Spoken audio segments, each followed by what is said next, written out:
Dracula, sovereign of the damned. The story begins with exile. Count Dracula, once ruler of Transylvania, leaves the ancient land of his birth and journeys to the New World. The old continent has turned against him, and the centuries have grown heavy.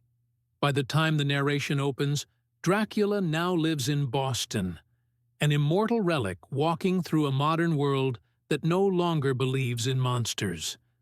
But this is not a story where evil wears a single mask. As the narrative unfolds, we discover that vampires are not the only dark force shaping history. Lucifer, Satan himself, commands a hidden fellowship. Through devotion, sacrifice, and ritual, his followers are granted power, energy, and influence beyond human limits. One night, we witness a ritual meant to invoke Satan. The ceremony succeeds, but not as intended. Dracula appears instead. Mistaken for Satan by the Fellowship, Dracula allows the confusion to persist. As he prepares to claim his offering, something unexpected happens. He becomes enamored with the woman before him. Rather than kill her, he leaves with her, allowing the cult to believe their master has accepted their sacrifice. Alone with her, Dracula prepares to feed, and fails. For the first time in his existence, he cannot bring himself to bite. Though blood is essential to his survival, his will collapses. Bewildered and shaken, Dracula withdraws, unable to understand what has changed within him. That restraint does not last. Soon after, a woman says goodbye to a loved one late at night. Dracula intercepts her and feeds, killing her. She becomes the first victim of the story. Not long after, another woman, middle-aged, walking alone through the city streets, meets the same fate.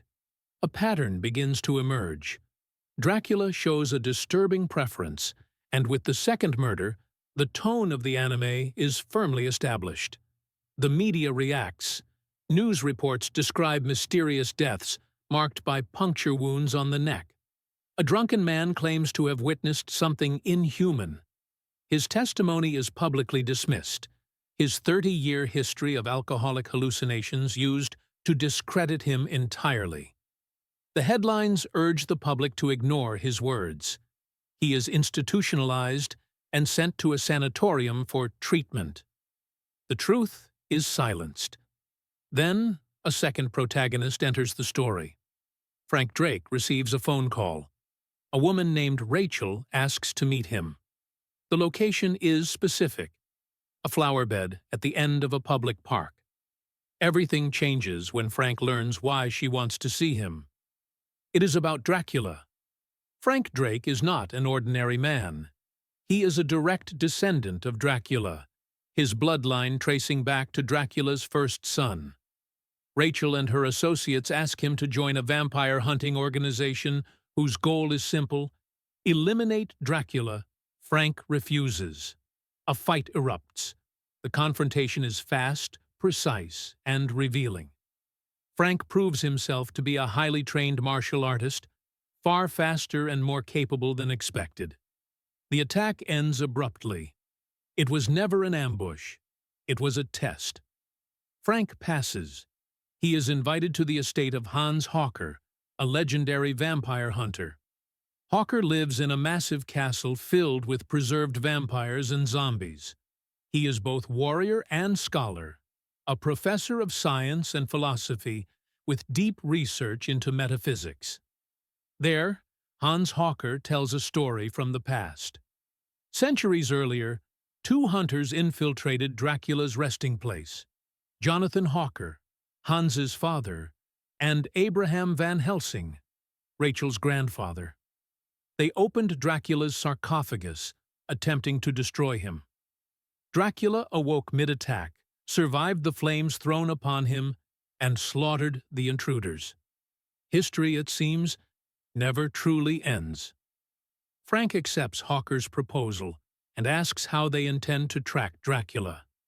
The answer arrives on 4 legs: a dog named Elijah, Elijah was raised in a church until he was once caught drinking holy water.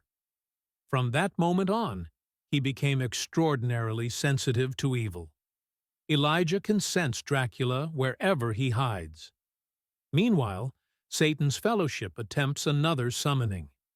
This time, Satan himself appears and punishes his followers. The truth is revealed. Dracula has been taking the sacrifices meant for Satan. Dracula is now marked by both hunters and hell. The hunt continues. On Christmas Eve, a child is born. Janus, the son of Dracula. Something fundamental changes. Dracula no longer hunts as he once did. The killings slow. His violence dulls. The reason becomes clear. Dracula loves his son. Dolores is his bride. When Dracula reveals that he is a vampire, she does not recoil.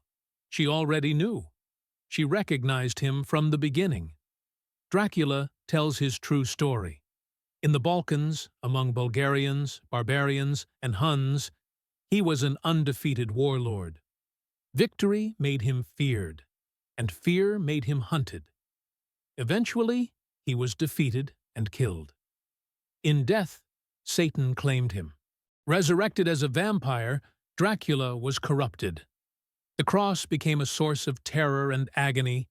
With no refuge left, he fled to America, the new continent. When Elijah locates Dracula again, another threat emerges. Satan's fellowship sends a letter. They demand access to Janus. Dracula is told to wait 1 year before contact. Believing the fellowship's protection might save his child, Dracula accepts. It is a trap.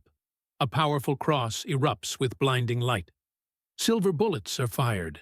Dracula dodges. Janus does not. His son is struck. Dracula destroys the fellowship's master of ceremony. But before he can grieve, the vampire hunters attack. Frank, Rachel, and Professor Hawker strike together.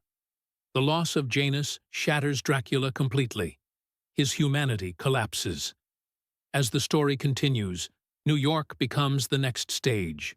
Layla, a vampire originally created by Dracula, murders a man.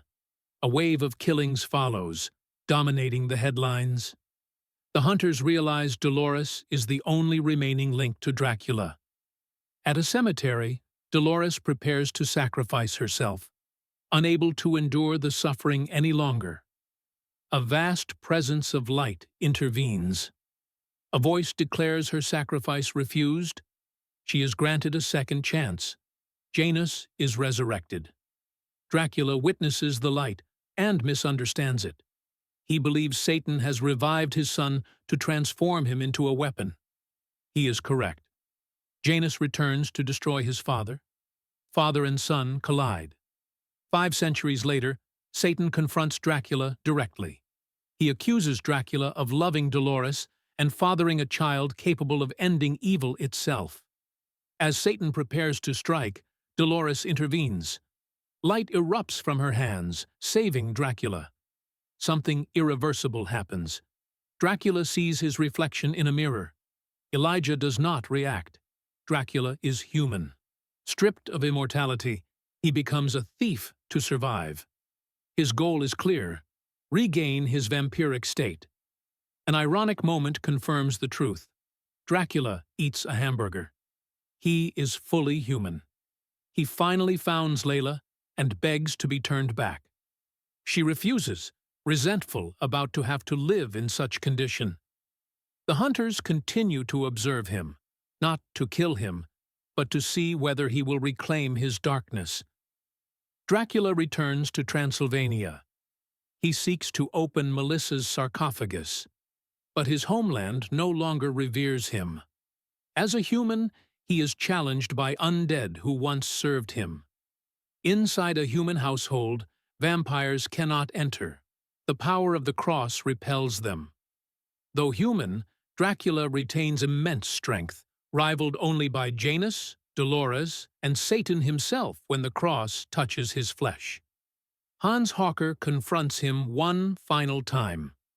Inside Hawker's castle, Dracula regains his vampiric nature when Hawker plunges a silver dagger into his body. The castle explodes. Dracula is presumed dead. Janus appears once more, alive, human, and whole again. With Dracula gone, Janus becomes simply a child, and the world is left wondering whether evil has truly ended or merely learned to wait.